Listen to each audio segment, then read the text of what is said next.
Welcome to A Therapist, a Buddhist, and You, brought to you by the Recovery Collective in Annapolis, Maryland. It's a podcast where we embark on a journey of self-discovery and collective growth. I'm your co-host, Luke DuBois, a therapist passionate about all things health and wellness. And joining me on this enlightening adventure is my co-host, a master of Zen, Zaw Maw. What an introduction. You keep coming up with these terms. Yeah, there's more coming. I got a few more in my head. Welcome, everyone. Zaw is a wise and compassionate Buddhist practitioner, and together we'll explore the intersections of psychology, spirituality, health, and wellness, offering practical insights along the way. So thanks for tuning in and joining our community. Please communicate with us and other listeners on our Facebook page, Instagram, and YouTube. All these links will be in our episode notes. We're here to provide you with the valuable tools and perspectives that can transform your life. If you find our podcast helpful, we greatly appreciate your support. Like, subscribe, comment, review. Share our podcast with others is certainly a wonderful way to support. And if you'd like to donate, please do, as we now have a donate button. I believe it looks like a heart, but we'll confirm that the next time. Remember, it's through our collective efforts that we can uncover solutions to all things related to health and wellness. Zaw, you've been a Theravada Buddhist practitioner and life and recovery coach at the Recovery Collective, and this podcast wouldn't have happened unless you were part of it. There's no way I'm doing this by myself, so thank you. Yeah, thanks for making it happen. It's been really fun. Absolutely. I couldn't fathom doing it without you, so I've been enjoying doing this journey with you. And today I'd like to reflect on your Buddhist monkhood and learn more about your experience, potential struggles, and growth through that journey. How does that sound? That sounds good, yeah. So, I often say this, where do we start? Well, can you share your personal journey of becoming a Buddhist monk? And on a map, people will hear it as Myanmar or see it when they Google. Google is Myanmar. You often refer to it, before they changed it in 1989, to Burma. Can you give us a little bit of history why maybe you still call it Burma, and it's now the military government officially changed it to Myanmar, but why do you still call it Burma? It might be one of the only countries that has two names these days. Yeah, so it gets pretty confusing. Mm-hmm. We also did an episode on that too, so the information is already there. But for me, I just feel more comfortable, saying Burma. No particular reason, but it definitely is. Sometimes I get pointed out, why are you still called Burma? As if I'm like out of date. Why are you still not catching up? You know, mm-hmm. I gave a speech the other day, and one of the participants came up to me. Hey, I got to ask you a question. Why do you still call it Burma? It's Myanmar now. So, but it's, I don't know. I attach Burmese and Burma with Buddhism in a way. So maybe that's why. I'm not sure. And also, as I've mentioned before too, I am fully Burmese, and Burma and Burmese is just one of the ethnicities in the whole country. There are different other ethnicities as well. So yeah, it's politically confusing and also kind of a political statement, but I do feel I'm used to calling it Burma. Yeah. So, and I'll give you a little bit of my perspective. And like Zaw said, the name was primarily driven by political reasons and intended to reflect the country's diverse ethnic composition. However, my understanding, the change in the official name was met with mixed reactions, and it remains a subject of political debate. Some groups, including pro-democracy activists and ethnic minorities, continue to use the name Burma as opposed to the, military government-based driven given name. Mm. So I can certainly understand why Burma is a way to express, for some, a way to oppose the military regime for some. I might go back and forth, but you've certainly trained me to call it Burma, and I think I do that out of respect to you and how you see it. So, yeah. So let's talk about that monkhood journey in Burma. So can you describe how someone goes from being a little boy to the monkhood experience? It is part of the culture in Burma, isn't it? Yes, it is. Yeah. And yeah, I'm glad we're doing an episode on this based on the theme of the episode. I do want to reflect on my experience. My intention is to bring out some of the tools and the experience that I learned from it that is useful for me in my modern day stressful life, and also how it can be useful to the listeners as well. So that's intention. Good. Yeah. You'll keep me honest. So take me from the journey, and we'll get to that sooner than later. Yeah. The experience was not that long. It was, I was also pretty young, and my Buddhist practice actually got deepened much later in my life when I got sober and being more introduced to spirituality through different fellowships and different, friends in recovery. So for me, it's just like an experience that was kind of packed in that timeline where I can keep digging from my present self, So that's how I recall it. I feel like there's so many things that I can dig in out of that limited summer experience. But just to give a brief picture, it's just part of the culture when you are in your teenage years. You just join the monkhood. It's not like it's not like you're being trained to become the head monk or anything, but it's more like a preview or a glimpse of a monkhood experience. Because that's also another reason why I prefer saying Burma, because there are different divisions, and in the central part of the country, it's called Mandalay, which is where the ancient capital used to be, Naypyidaw. And then my mom is from that area, and it's Buddhism is practiced a lot more prevalently there. So it was just one summer, went there with my family. I entered monkhood with my cousin together, and it was quite an experience. Shaving head, wearing robes, reciting, memorizing some Pali chants, and then I'll also get into the daily routine and stuff. But I hope that kind of is a good enough introduction. So you were young, an adolescent, and this lasted how long? A couple of months, for the summer. Okay. Is this something with the intent of strengthening the spirituality, the culture? How did you view that? The view is, merit is talked a lot in Buddhism in our culture. Investing or merit is like good karma and bad karma. Okay. So when there's a generosity aspect, where you donate, you're putting in merit and you gain merit from it.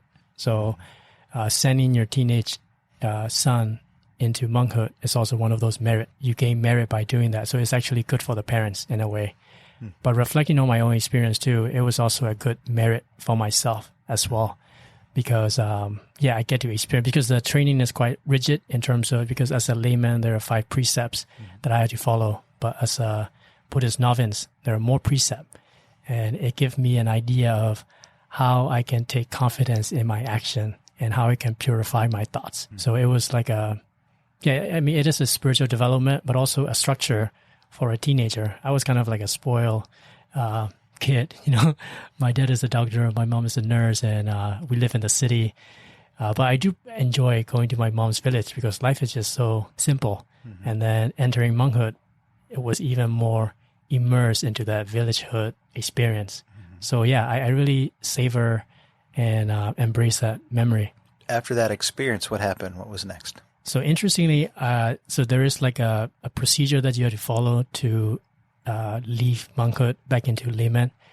I don't remember the actual story, why or how it happened, but I went back to the city as a Buddhist novice instead of disrobing in the village. So I remember going back to my own apartment with my parents still wearing robe. And I think I had to go to the monastery to go through that procedure in a proper way. Yeah, I guess the equivalent here, people who have gone through retreat, I guess that will be a similar experience because it unplugged me out of a regular routine, a city life, and then the teenage experience, and then plugging back in. So it was like a refresh, reset kind of experience where I appreciated both experiences. Is there traditionally or culturally or maybe in certain families that the hope is that you continue with the monkhood? Not really. No, I mean, there are examples where some teenagers or some people who have entered monkhood and they prefer there and they decided not to enter a layman again. But the whole intention is just kind of like a preview of it's a temporary monkhood experience. I don't know if we've mentioned that to the listeners, but we do meditate before we start the podcast. And this time before we did this podcast, the meditation was quite vivid for me, although it was short, because I know that we're doing an episode on this. So I think if it's appropriate, I can just like go deeper into that experience. Yeah. Because I was also getting a little emotional too about, not to be too dramatic, but like life today is stressful, you know. I do miss being back in Burma, but like specifically being in the village, how simple life was. And I was having those images while we're meditating of like the birds and the chicken or rooster, you know, that's like the alarm clock, no electricity, candles, stove. So I had that vivid image of that and was kind of reflecting on that life can be very simple. I want to also talk about some of the things that I still use from that experience today, because there are so many things that I can still practice as a layman. There are some things that I was taught in novicehood, which I can still adopt and use it without having to be a monk.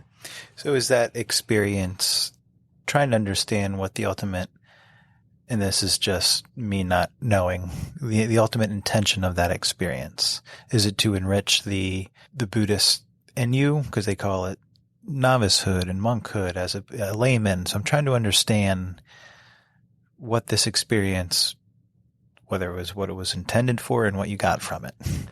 Yeah, I think the tradition goes back to the ancient time. So there is a reason for that, and I don't know the exact details, but in the Burmese tradition, or since from the ancient time, the Buddhist order or the monastic order has always been infused with the kingdom in a way. So maybe there's an intersection between the two, but I think the intention also to, not to promote, but just like to keep Buddhism going. Because from my experience too, there's so many things that I get. It really strengthened my layman Buddhist practice from that, because it was like a advanced or full immersed Buddhist practice where I only practice in a limited way as a layman.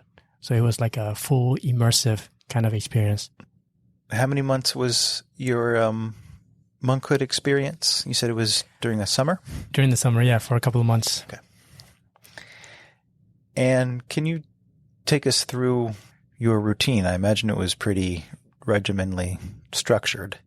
Yeah, so it was a residential kind of experience. So you live in the monastery. Okay. And so the first day was in the evening where you meet the head monk, and then your parents come with you. And then there's this white sheet where your parents hold it right in front of you. And then the head monk uses a single razor blade. Oh, and boy. then shave your head, and then you catch all those hair. So on you're the white sheet. You're holding the sheet, or No, your parents? My parents were. Okay. Yeah.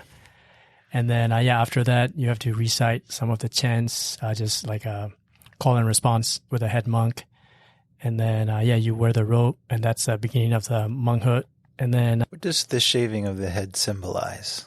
Simplicity, and also unnecessary burden in a way, which is what monastic life is all about, to simplify and to get rid of the things that are unnecessary.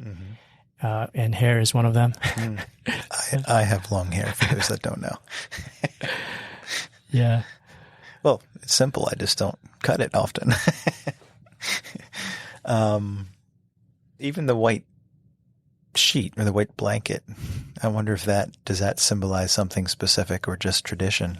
It's just a tradition, yeah. And yeah, there's something very symbolic about that, to see black hair on the white sheet. Very vivid. And then, single blade razor was also scary. I think I had some cuts. I imagine. On the head. Heads are round and blades are not. Yeah. Yeah, so that was it. And then I do remember everything very vividly. I wonder how it would be like if I ever visit there nowadays, because I have a very vivid memory of how things are like, which will probably be very different today. Also, you sleep on the monastery, which is like a hardwood floor, and there's no bed. You just sleep on this like a bamboo-shaped pillow, which is not as comfortable, and then it's just like hard floor. That's where you sleep. It's not down feathers. If I could take one step back, I imagine for Americans and people in the West that you're around 7 or 8 years old. Now, I know you're probably out through your whole life and that you're going to have this experience, but being 7 or 8 years old and in America saying goodbye to your parents for months can feel like quite an experience for a lot of us, or, people with kids. What was that like for you being 7, saying goodbye to, got your head shaved and you're going to say goodbye to your parents for a couple of weeks and a month or two? Yeah. Correction. I wasn't 7. I was already 12, 13. Okay. Yeah. Good. 12. But still. Yeah. But there are some kids or some, my monkhood friend, I guess, who enter monkhood at that kind of age. Okay. Were kind of like an orphanage too, that when parents are like, enter monkhood, we can't take care of you kind of thing. Wow. So I made some friends, monkhood friends with them too. And it was like a very, valuable friendships with them too, because they've never lived a Lima life in a way. That experience was not, because my parents were in that village, kind of like staying with my aunts in a big house. So I can still see them. Okay. So like I wasn't like completely cut off from them. But at the same time, when that day the next day, the official monkhood started, that's also the part where I want to explore more into in reflection, is that because you use the term spiritual development in the beginning. So like in a way, if I reflect on that, it was like I got access to what I was capable of spiritually in a way. So it's like a higher self of me that was waiting in a way, because there's structure that I had to follow and I was expected to follow those. And I just felt so good in a way that it was like a spiritual realm that I was able to enter with some rules that I had to follow. So it was like I'm still myself, but then my plane of thinking or my plane of existence was very, very different the next day. And it has something to do with the community of monks as well, because you became part of the community. Yeah, you're in this connection, you're in this intention with other men and boys, and with, hey, here we go. About how many were in your group? So we can get a visual of this monastery in the central Burma. Yeah, so there are different ranks, which is by age and also by the years that you have joined monkhood. We call it Wa, which is defined by the lunar calendar. So when you talk to a monk, you can kind of gauge the rank by the Wa, which is how many monsoon season have you gone through kind of thing. So, but for us, since we're young, there's like a novice group, but there's also a monkhood adult monk group. But for us, I had my cousin with me and then other younger monks. I think it was about a group of 10, 15 people. But as I've mentioned, there are other monks who have been novice monks for like 5, 6, 7 years by that point already. They were not like completely new. But to walk through the day, those days went by really fast because there was like a routine that I had to follow, which was actually really good because it was like a structure that I had to get used to. But once I got used to it, it was just like very peaceful. But the thing that I remember the most in regards to the community is that part of the routine is also to beg for food in the morning, for lack of a better word. Like you have the alms, a Buddhist, you have these lacquerware alms that you hold with you, and there's like a particular way of holding it. And then you walk in the village together with other monks in line, and then you don't wear shoes or anything. You're barefoot. It's like 4 or 5 in the morning, very quiet. And it's almost like that walking is like a meditation of its own because there's no talking involved. And then you don't look at the people who donate food to you. You just look down and then collect food. That's how the day began. I woke up really early. I was asked to meditate for like 45 minutes or an hour as soon as I wake up. And then we start wearing the robes and start walking in the village to beg for food. And this seems to be part of the monastic style of Buddhism. And is this seen as specifically Theravada Buddhism that would do this, or a lot of Buddhist practices in monasteries would happen this way? I think it is in Mahayana Buddhism as well. I'm not sure. Okay. But I'm curious about some American Buddhist monk here, though, because because that's how Buddhist monks survive, in Asian culture, because it's when you see a monk, you feel inspired to donate, And that's part of the merit, yeah. part of the good karma that you give or donate and you would get in return. So this is how you would start your day. You would wake up and meditate. For how long before you would bring a bowl for food, I guess? How long would you meditate to start your day? Yeah, looking back, I was quite what's the word? How do you call it? Amateur meditator, Okay. Because it was quite a challenge for me to be still, because I was asked to meditate for 45 minutes and there's so many mosquitoes too. So we had like mosquito nets, which was helpful. So yeah, it was about 45 minutes and the instruction was just pretty simple of paying attention to the breath and then to do some chanting and then loving kindness practice. So it was about 45 minutes, but you do it with a group. So that was really good. So yeah, 45 minutes is how we begin the day. Okay. And I imagine the food you collected was not like this lavish meal. What would be the donations of food that you would receive every day to eat? Yeah, some of them are quite delicious, Oh, actually. okay, Yeah, okay. I mean, I'm biased So with not Burmese just food. rice, okay. Yeah, because villagers are great cooks. Okay. So, and then they put a lot of like their love into it, I guess. But yeah, rice, really warm, cozy rice with some curry, fish, chicken curry, stuff like that, and some beans. Maybe I'm misremembering or kind of like glorifying, but Well, yeah, it's really delicious. I'm food. looking at his eyes and it's bringing back that warm, cozy feeling for him. Yeah. And was this a large meal, small meal, first meal of many throughout the day? What was it? Yeah, so when you actually collect, you have your own alms, which is like a lacquerware black, Okay. which is like a bowl. So people put stuff in it when you donate, but when you actually get back to the monastery, it's like a share food. So it's not like you only eat what's in your alm, but like when you get back, there are also like laymen helper in the monastery who arrange food because they do that as a volunteer. So you get back and then you eat together.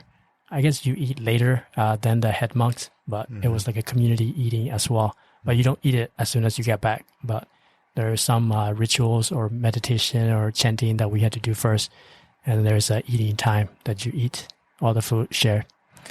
And I know this is central Burma. How long was your walk to the village?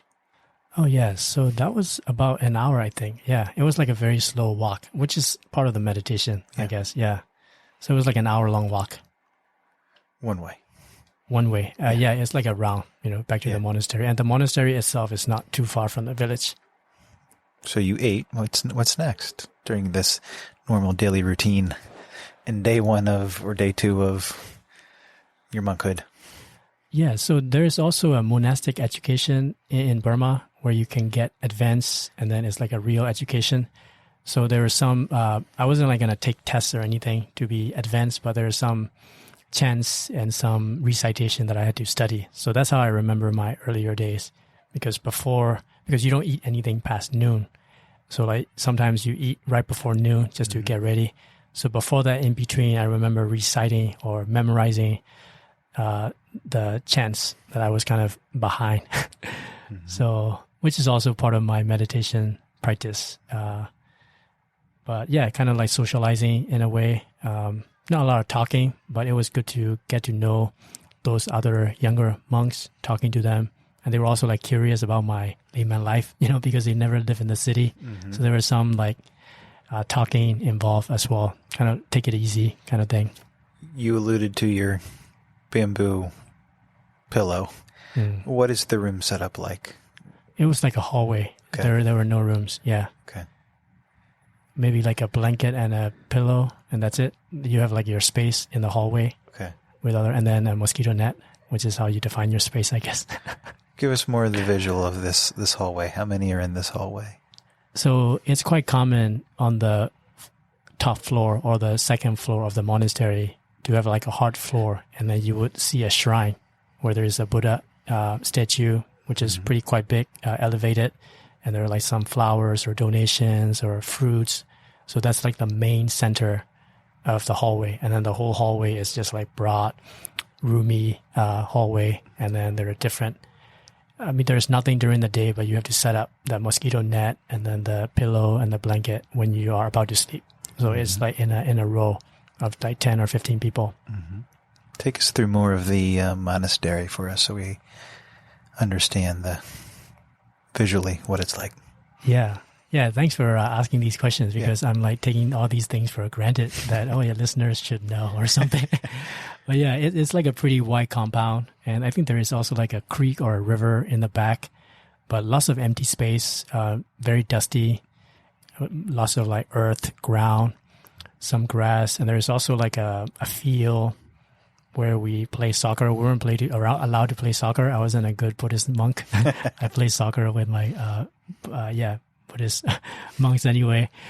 And then different, buildings or different different smaller buildings. And there's also a stupa on the monastery, which is also quite common, which is like a small little pagoda, like a shrine, a pile of gold. So it's pretty wide spread out. And that place is used to meditate and give gifts or merits to it, or no?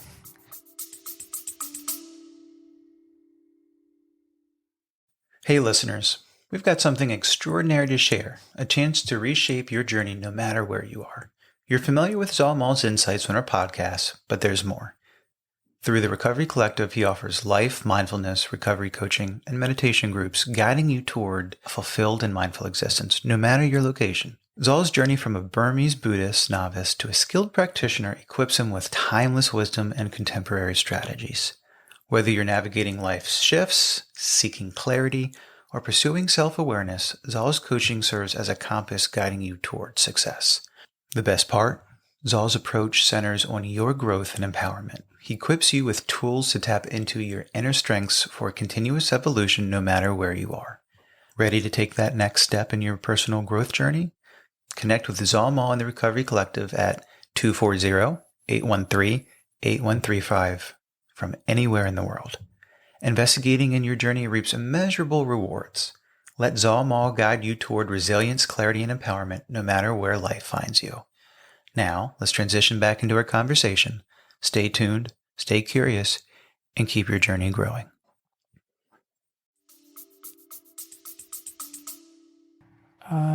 That's what stupa usually is. I don't know if it was as big, but a stupa usually is like a pagoda where there are different corners and then you walk around it, or you would, put some candlelight or pour some water or some fragrance fruits. So, but it was just like a small one at that monastery, I think. Yeah. And then, the rest is just the rest of the day, which is meditation, which is also what I want to talk about the fasting. I guess nowadays we're calling it like intermittent fasting, which is pretty much my Buddhist fasting was like. So you're at noontime, and then you're not supposed to eat anything until you break the fast in the morning. So it was kind of like a scary thought for me. I was like, not supposed to eat anything past noon, like nothing. And I thought I was going to be hungry and like stuff like that. But actually, interestingly too, it actually saved more energy. I was able to concentrate more, and I was like less fatigued or drowsy, because I didn't know it back then, but technically our bodies spend energy to digest food. So when you're not eating, you're saving that energy that you will be using for digesting. So actually you get even more energy. Yeah, it takes calories to burn calories, yeah. Yeah, so which helped with the meditation. And then you're allowed to drink some tea. So that was also helpful. And then I drank water. Whenever I'm hungry, it made me realize, when I drink water, I was just thirsty. I wasn't actually hungry, And then it helped with the meditation or the chanting. Whenever I had a hunger, I just had to direct my thoughts towards something else. So it was a really good experience, and which is also something that I still use nowadays or throughout my life later, that Buddhist fasting was always very helpful if I'm like preparing for an exam, or when I was in college getting ready for a deadline, or when I'm in a very difficult part in my life. I have like a commitment or a vow on a full moon day. I would like fast or practice that intermittent fasting for 7 days or whatever my determination is. And that gives you through your Buddhist lens an intention. What does it do for you? What I'm trying to do is relate it to the Buddhist perspective, why it's so beneficial for you. Yeah, so that would be something that's useful for the listeners. I hope that there's a gift of choice, that I have an ability to choose, and that can be empowering. I'm not like a slave to this universe where things are already ordered, which is kind of true, but then I can make a decision. So like whenever I make a commitment like that, or when I set an intention not to lie, not to steal, not to kill, like I am actually empowered by those actions because I am capable of doing that. And fasting is kind of like that too, that I set an intention because I already know the benefits of that. First of all, I'm not going to die. Second of all, I gain more concentration. So it's more like staying true to the intention that you set. And then it's also like a self-empowering, like higher self-esteem kind of thing. You would say you would do something and you actually do it, and you raises your esteem in a way. So it seems to be a lot, obviously, I'm stating the obvious, I think, that a lot of the things that are being done structurally with regimen are to create a condition with the intention of mindfulness, of the intention of meditation, spirituality. What am I trying to say here? There's a reason why you cut your hair. There's a reason why you wake up at 4 a.m. There's a reason why we take off the other garbs and wear a robe. There's a reason why. Yeah, it creates room for more investigation, introspection. Okay. Because, did I need to wear those clothes, or did I need the hair, did I need to eat? Like there were just some questioning aspect of, which is also part of Buddhist meditation, to investigate, one of the instructions by the Buddha on meditation is, when one breathes, one knows that he's breathing.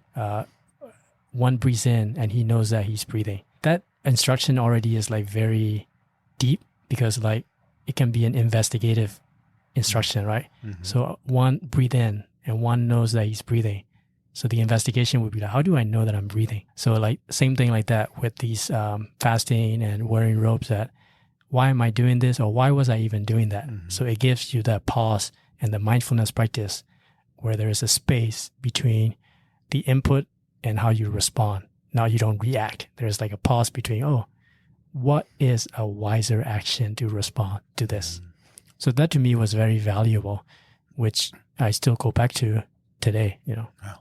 So what's next? It's past noon. You are doing your afternoon meditations or chants. What happens? Yeah, so there are also some Dharma talks as well. I guess that is that term. More like discourses being given by the head monk. Those were also part of the evening routine, which are also really good, because that's also when the community come together. Not just monk, but like the villagers come too for that. So that's like a preparation for that. That's what we kind of like look forward to in the evening. And then the day ends quite easily, especially because there's no electricity. So when it gets dark, you go to bed, which kind of makes sense because you got to wake up early the next morning anyway. Yeah. No iPad or iPhone or electronics, TV, nothing. Mm-hmm. So it was pretty good. So yeah, the day goes by pretty fast. Some rituals, chanting, walking meditation. How much time of the day is spent in mindfulness or meditation? It was encouraged to do it pretty much on a regular basis for the rest of the day. But chanting or memorizing chanting was a big part of that too. So I would say, 60, 70% of the day is part of the mindfulness practice. And what did that practice, that ritual look like? Do they just give you literature? Say, read this? Or do they give guidance in terms of the meaning behind it? Yeah, so I might be misremembering, or maybe I don't remember it clearly, but there are some chants, which are also Buddhist discourses that we had to memorize, which are specifically for novice monks. So when you memorize that, you're also given or contemplate on the meaning of those. And there is specific instruction, which is like the Four Noble Truths or Eightfold Path were already in the chant. So you're supposed to meditate on those, recite, and follow that instruction while you're chanting. Mm-hmm. So it has all the instructions embedded in it in a way. Okay. But I mean, yeah, honestly, I was so young, so Yeah. everything was just everything was very surreal, but also very refreshing at the same time. So yeah, I'm super grateful for that kind of memory and the experience. But yeah, the rest of the summer went by pretty fast. What were some of the most, whether they were profound lessons or experiences you had during this monkhood? Yeah, the simplicity, you know. This is too much of maybe a wormhole. That's probably too deep, but it made me realize that there's so many things that we don't need, right? Like, I mean, if I think about my life in the United States, and if I compare that, if I were to be still living in the village as a monk, there's so many things that I'm consuming that is not needed, but it is expected, you know? So for me, that's like a profound experience. I'm not like asking everybody to live like a monk, because that will like save so much energy and resources in the world, because I don't know, I survive, you know? People survive that way by simplifying things. And that to me, I don't know, I'm not like trying to go back to the lifestyle, but it's like a good reference point whenever I complain about life, that am I really suffering here right now? You know, what am I even complaining about? Because there are other people who are living, and I was able to survive through that. So that to me is like a powerful reference point that, first of all, one meal a day, enough. Second of all, no electricity needed, no social media, iPad or iPhone needed, you know, no cars. There are like cows, carts, horse carts in the village, and, you know, no shoes needed, maybe not even sandals, no AC, stuff like that. So it was, very simple life. I'm absorbing that. Yeah. And then the other thing too is like the power of the mind. Like our mind is always there, but then it can be occupied with worries, anxieties, things that we're supposed to do. But that monkhood experience gave me that glimpse of how empty the mind can be and how powerful it can be when it's empty. Empty as in like you give space to that. And simplicity does that. When my life was simple like that, my mind was fast in a way. But then when I'm living like a really busy life, worrying about deadlines and bills and expenses and children, like my mind is sucked in or shrink in a way. But at the same time, that's also what I was trying to say, is that even as a layman, I have access to it if I stay committed to a particular practice or a particular routine. Our mind is capable of that emptiness. And we'll get to that about what is your routine now in the States. I find it very interesting. You're 12 years old having this experience right before this age of teenage years. How do you feel this experience, months in this monastery in Burma, how did it affect your teenage years? Yeah, I don't know. It was a powerful experience, but also I live in the city, so it kind of like faded out eventually because I had entertainment and friends and like city life. So, but it was like embedded and hidden somewhere that was always available. So, but yeah, I guess I processed it all in that moment, but like as best as I could, but it got unpacked much later. Yeah, but like, as I was saying earlier, it just gave me a glimpse of what I was capable of in a way. You weren't there for a summer camp. You were there for a significant amount of time during the summer. Mm-hmm. At any point, was there that level of defiance, resistance, teenage angst? Did that happen? Internally, yeah. But I was a pretty... Yeah, I think I had some rebellious nature later in my teenage years, but back then I was still a pretty obedient, kind of quiet, docile kind of young child. Did you see any of that? In my monkhood experience, defiance? Oh, in other people, you mean? I didn't. Yeah, surprisingly, yeah. Because I learned a lot from my, I guess, novice friends, Buddhist novice friends. It was kind of inspiring. I felt really, I don't know if empathy is the right word, but like they've never lived a layman life. And they were just so tame in a way, you know, following the precepts and the monkhood, and they look so peaceful, and they were just like 10 or something. Well, I did call you a master of Zen, and you left. So I can't imagine what they were experiencing and what you felt from them. So I can relate in that sense.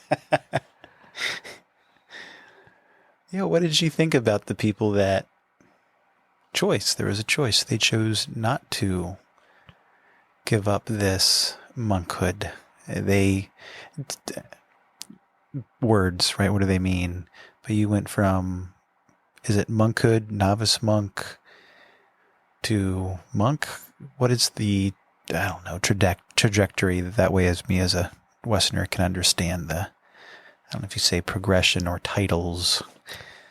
Yeah, so Goyin is a novice when you do it in the teenage years. And then there's also the, I guess, Yahan, or I think it originates from Arahant or Rahan, where you enter monkhood, but like as an adult. Okay. So it is defined by the age. Mm-hmm. But I think when you are already in the Buddhist monkhood order, I think you just enter into the adulthood monkhood based on the years while you're already in it. Because if I were to enter monkhood, I don't know if you can skip it, but like if you do that past 21 or 18, you go through a different procedure, not like a teenage monkhood novice experience. Mm-hmm. So, yeah, I mean, things are quite structured. Like, I don't know if things are written down necessarily, but like everything's already ordered, which I also respect because people already know. That's what I appreciate about Burmese culture, especially those people in the village. They have like the oral or photographic memory of what is supposed to be done. Mm-hmm. There's no question, and they already know it. And there's something very powerful about that. And you can even see that more in the monkhood, how they function. There's already a reason for things, and they already know it. There's been this monkhood in these monasteries that have been going back for thousands of years. Yeah. And it doesn't seem to be a lot of change in terms of that monkhood with monasteries. Yeah. Yeah, there was definitely more harmony, between, there was just harmony, period, with nature, with things, with my own mind. And I'm glad I'm recalling these memories, and I like all the questions you're asking. I hope this has been useful for the listeners too, because this is a good place to take a moment. And if I'm listening to this, I imagine you would have, because I do, and I'm trying to determine what questions I ask. And there's so many questions that, I just don't know. So please send us check the episode note, send us an email. If there's a follow-up question that you'd like us to share and answer in the next episode, by all means, give us an email or reach out to us on Facebook. Feel free to ask Saul a question. We'd be glad to answer it in the next episode because, this is, I think, a world that's new to a lot of us Westerners. And to me, I'm so intrigued, and I'm learning a lot. So, yeah, and I consider myself as a lifelong student as well. So for me, that's also what I appreciate about what we're doing and what I do at Recovery Collective is that I'm not a Buddhist monk right now, but that's my backbone. So like I learn a lot from that experience, and I want to interpret or let it to be interpreted with the people from here because it's just like a seed that is ready to be sprouted in a way, So yeah, I'm one of the students too. Yeah. Were there any challenges? You weren't defiant. You weren't an angsty teen. Where were the challenges in this experience? Yeah, that's kind of a deep question. Maybe I should probably save it for a therapy session. Because, if I look back, there were some like mood-related or kind of like identity crisis moments as well, or mental health related during that period. Because it was quite therapeutic, but also very all over the place in a way. I rely a lot on the structure, but there are also some moments where I'm like, I miss my, TV, or I miss my video game. What am I doing? Because it's just so quiet and empty. But also there are some moments where I'm like, oh, this is it. This is very peaceful. So I guess the challenge would have been just like adjusting to a different lifestyle, but also withdrawing from sensual inputs that I was so used to. So that was like a challenge, which, I guess it kind of unfolded later in my years, Go from this structured routine that took out a lot of distraction, and sounds like it led to simplicity and serenity in a lot of ways with your mind and the other monks and even the town and nature. Like you always articulate, whether it's the mosquitoes or the animals or the elephants, that you give this very visual that you get to really connect with these things. That there's it gives the ability, from my learning, a lot of these cravings are minimal. A lot of these desires are put in a place where you don't have to be too tempted. Hey, there's a soccer ball. You're a kid. Yeah, we're going to play soccer. But in some ways, the monastery sets up the conditions for, I'm not going to say easier, but a structured routine to reach this level of peace and simplicity in the mind and the spirit, potentially. Would you agree? Yeah, definitely. Yeah. So let's talk about your transition out of the monastery. Is there a ritual that happens for you to go from, and I'll say it this way, is there an indoctrination where you might see churches or you might see things in the West that say, no, stay here, don't leave. Some people have really bad experiences and they go to therapy for that. Was there any pull for you to stay not a novice monk, but to become a Buddhist monk? No, not really, no. Because that was the whole intention, just to do it temporarily. And also there is a timeline for those kind of years as a teenager in Burma, that there is like an academic year that you have to return to. So it was just like part of the timeline. So there was no pull of that. And yeah, honestly, I don't remember that period very well. It just like faded out, like I said, quite easily, because I was already back in the city and back into the rhythm of things. With cravings and desire. Yeah. Maybe I overcompensated when I got back. Yeah. Are there any other traditions you'd like to tell us about when it comes to your experience in the monkhood? I mean, this is probably very personal, and I was talking to my old mentor about that too, that maybe it has to do with calling a Burma and Burmese as well, that like seeing the color of the robes of the monk and then hearing the chant, like it strikes a very unique chord with me. I don't know if it comes from growing up in Burma or from that monkhood experience. Like whenever I have like a very special, tender place in my heart for those kind of things. So for me, that's also my weapon too, my strength. Whenever I go through something difficult, that's why like Buddhism and Buddhist practice has been something that I always go back to, because that's the only thing that I've been true to from a young age. So it comes from that experience. And so yeah, that's a tradition that I always associate with, like the color of the robes, the monk, and then the tradition, the sutras, the chanting. There's something very loving and caring and powerful about that, like a support that I can always rely on, who's got my back in a way. When you left the monastery, you got back into being a kid, a teenager, and the hustle of being a teen in the city. Did like you say, the sutras, the meditation, the chants, did it ever leave you? Because it's so apparent to me that it's such a core belief that you have and practice that you do now.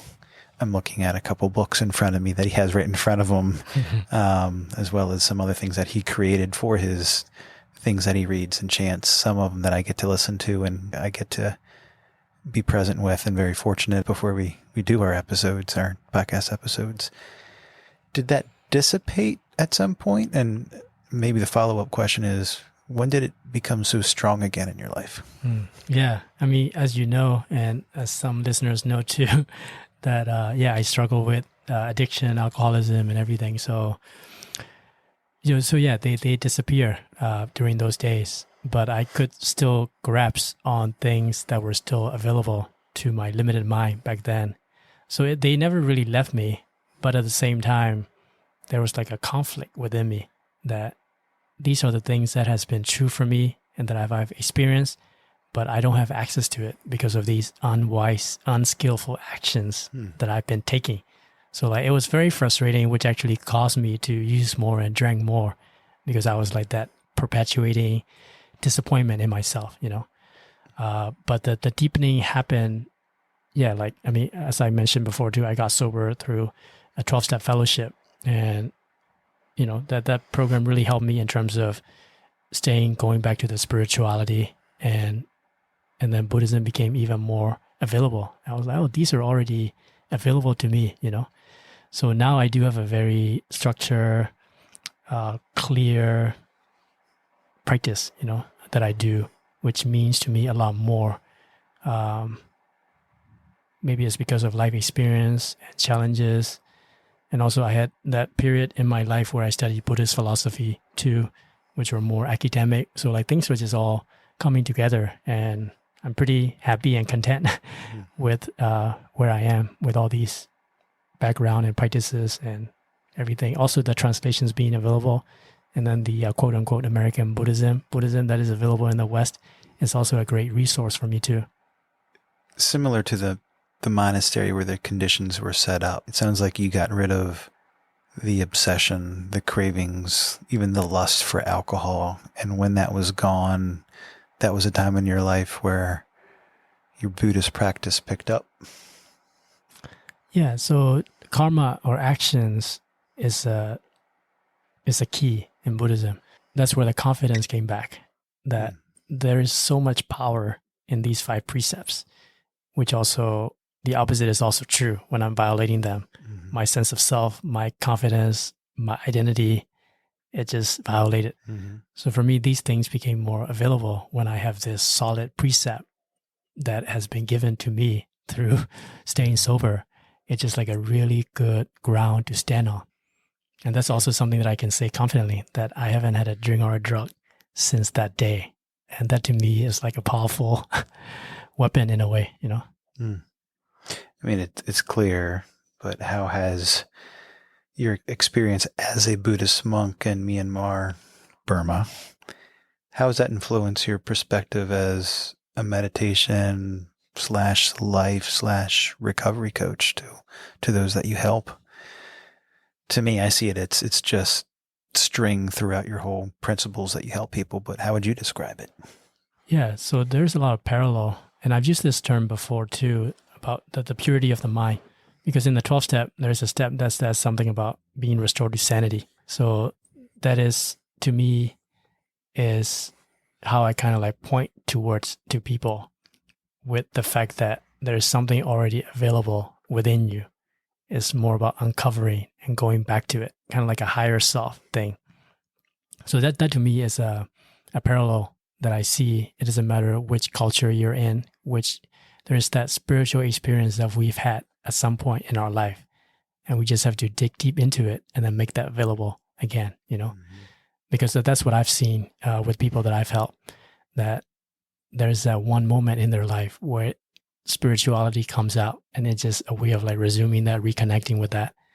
And you're unstoppable once that discover.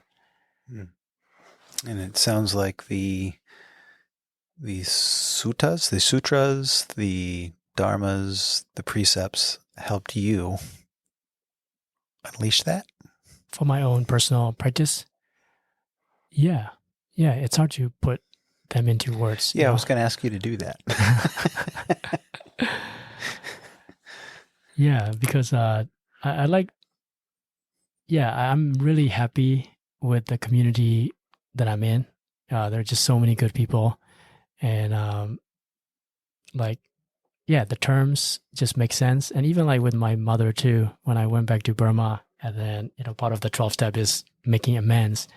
And I told her about the fellowship that I was in, and everything just made sense to her. I don't even need to explain, which was really reassuring, that any kind of spiritual principles, if it's a true spiritual principle, it complements, it is in harmony with everything else, So yeah, on that note, the term that I hear a lot in our community is that if there is somebody who's relapsing, you can help them, but it's all about the relationship that he has with his own higher power, which to me is like the best spiritual principle, because that's what it all comes down to. Like people that I'm helping, people that we're helping, we're just paving the way, but it all comes down to them finding their true self within, And that to me goes so well with the concept of karma as well, that even with my kids too, I can help them my best, but it's all up to them to find their true self.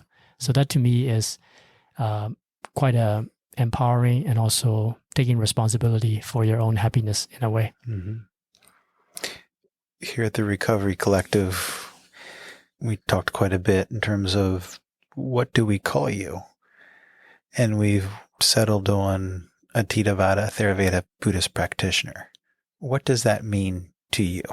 It's still unfolding, I would say. Yeah.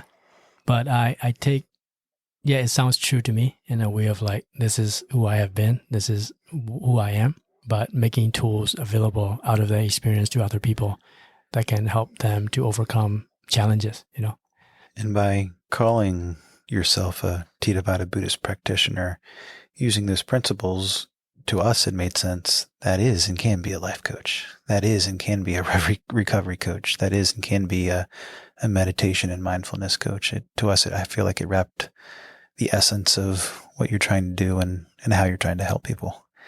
Yeah. Any other insights you want to give with your Buddhist monkhood before we wrap up today? Yeah, I think that covers it all. I think I've talked enough. But I'm curious about the emails and the questions that people may have, because we can do more episodes or pick on a particular topic and then draw out of that experience and make it more accessible and interpretable in a way. Yeah, this was awesome. This was fun. I learned a lot, so I was able to delve in for personal reasons. And to me, I'm sure when I listen to this back, I'll have more questions on top. So please, listeners out there, give us an email, a message on our website or Facebook page.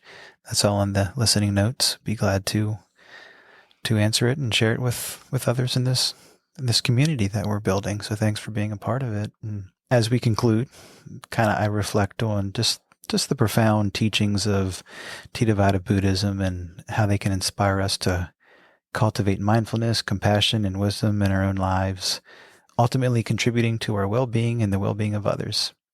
If you found this exploration beneficial, may these teachings continue to guide you on your journey of spiritual exploration and awakening. With that, I'm Luke DuBois. This is Zaw. And we'll see you next time. Thanks. See you guys.